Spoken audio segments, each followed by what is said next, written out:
लेकिन उसी समय मैं हमेशा इंस्पिरेशन लेता था। जो कालिदास जी की स्टोरी है, वो मेरे लिए इंस्पिरेशन थी।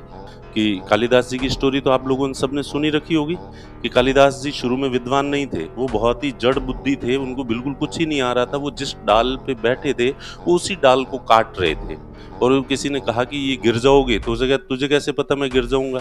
अरे कि तू जिस डाल पे बैठा उसी को काट रहा है तो गिरेगा। लेकिन नहीं, वो जब गिरे तो उनको आदमी को पकड़ लिया और कहा, पैर पकड़ लिए कि आप तो भविष्य दृष्टा हो, आपको पहले कैसे पता चल गया कि आप जो है वो।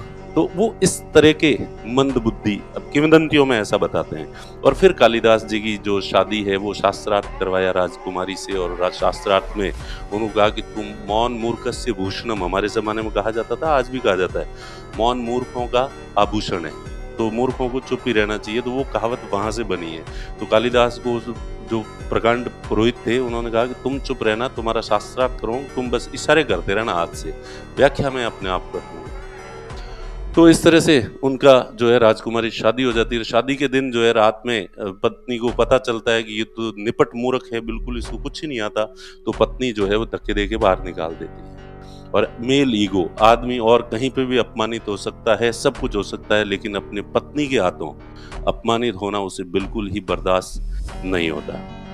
इसलिए फिर वो तपस्या करते हैं, माँ सरस्वती की तपस्या करते हैं। माँ सरस्वती की तपस्या का मतलब बाद में वो अध्ययन करते हैं और भारत के सबसे प्रकांड जो है वो विद्वान है, सबसे श्रेष्ठ विद्वान, भारत के ही नहीं, मैं तो कहूँगा कि विश्व के वो सबसे श्रेष्ठ विद्वान जो है वो कालिदास जी जो है वो हुए।